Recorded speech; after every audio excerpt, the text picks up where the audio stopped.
Voici une vidéo qui va vous permettre d'étudier la vitesse. Dans ce chapitre, nous allons connaître la définition de la vitesse, prendre connaissance des valeurs des différentes vitesses, euh, des engins, des véhicules, des animaux, de l'être humain, et comment tracer une vitesse, comment la représenter graphiquement, ce qui nous permet à nous, scientifiques, de communiquer plus rapidement entre nous, d'une part, mais aussi de déterminer une vitesse par rapport à une autre, c'est ce qui sera utile dans les prochains chapitres, jusqu'en terminale bac pro.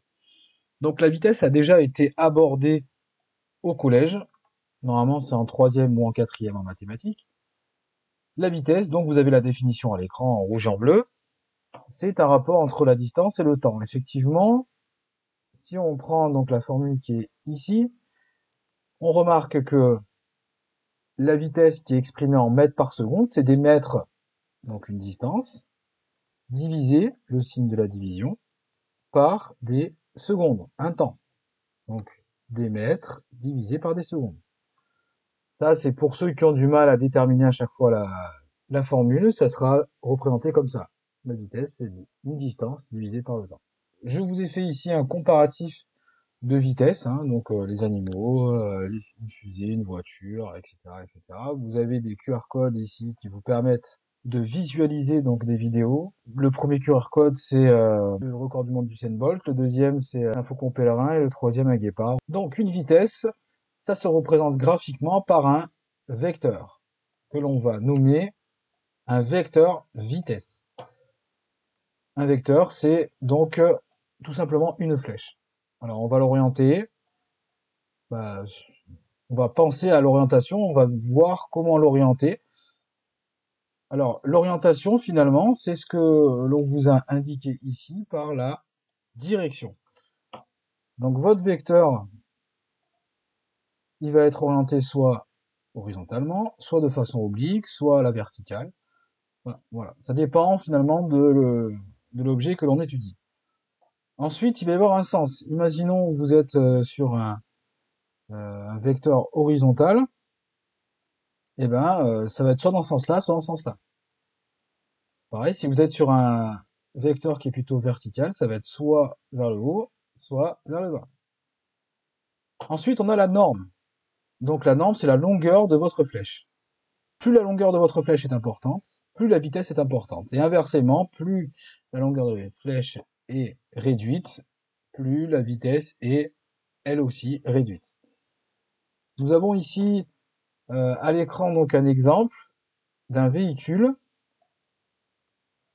On nous a indiqué, on a notifié, on a tracé donc une vitesse qui s'appelle VM1/0. On lit VM1/0 par la vitesse au point M.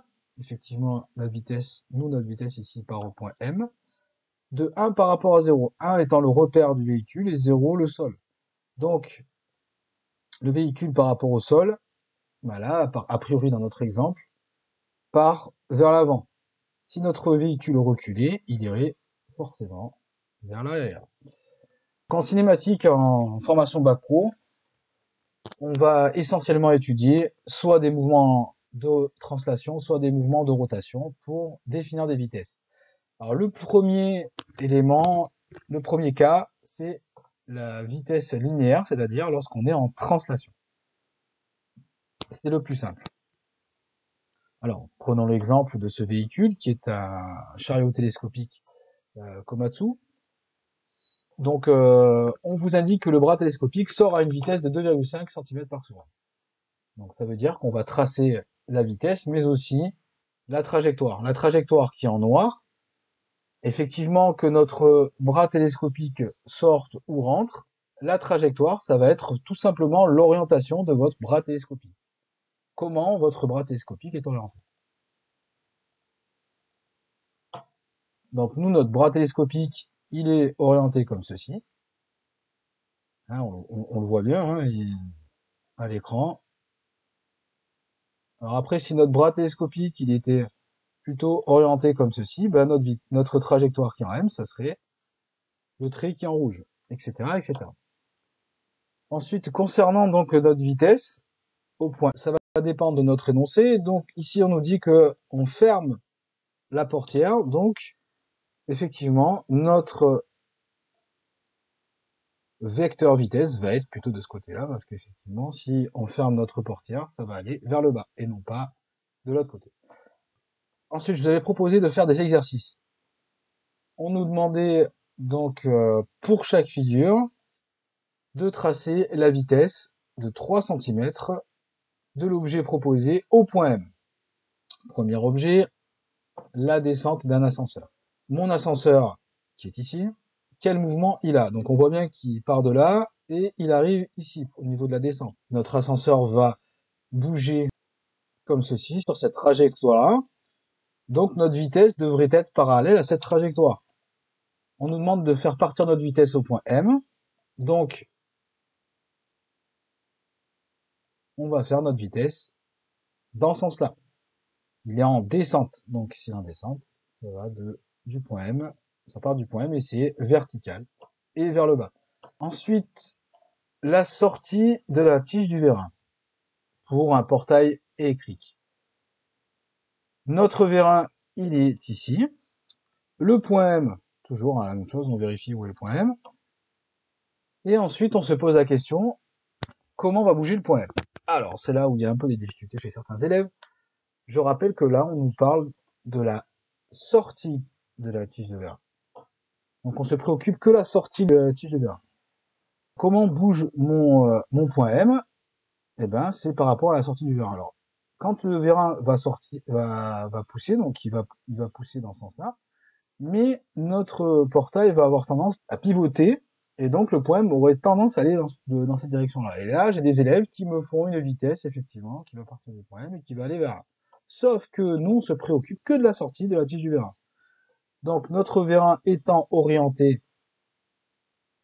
comme ceci, on va forcément avoir une vitesse qui va partir du point M et qui va être le long de ce vérin. Alors après, soit je suis dans ce sens-là, soit dans l'autre sens. Donc si la tige de mon vérin sort, ça ne sera pas dans ce sens-là, parce que ça veut dire qu'on rentre notre tige de vérin, et là, on la sort en traçant un vecteur dans ce sens-là. Enfin, dernier exercice, qui était assez complexe, on nous demandait ici de tracer la vitesse au point M et représenter la position successive de tous les points M de notre cabine d'avion pour un manège tournant. Donc on voit que notre manège tourne dans ce sens-là. Notre avion, c'est celui-là, qui est fixé au manège au point M. Donc là, première vitesse au point M, elle est tracée ainsi. Alors, c'est assez simple, hein, on sait très bien qu'on part du centre de rotation, qui est ce point ici, et on va jusqu'au point M, et on fait une perpendiculaire de ce trait-là. Et ça nous donne donc cette flèche ici. Donc maintenant, si on veut faire un trait pour la prochaine position, on part du centre de rotation et on fait un trait de 20 degrés. Donc moi, je le fais évidemment un peu au hasard. Ensuite, je vais positionner mon point M. Mon point M qui va s'appeler cette fois-ci M1 pour la position 1. Et ensuite, je vais tracer une perpendiculaire à ce point M. Donc ça va être à peu près ça. Donc ma vitesse sera sur cette droite-là. Donc en traçant la vitesse perpendiculaire à ce point-là, ça va donner ça. On voit bien que la flèche est perpendiculaire au trait de la position M1. Et ensuite, si on représente toutes les positions successives de 20 degrés, hein, entre M et M9, ça va donner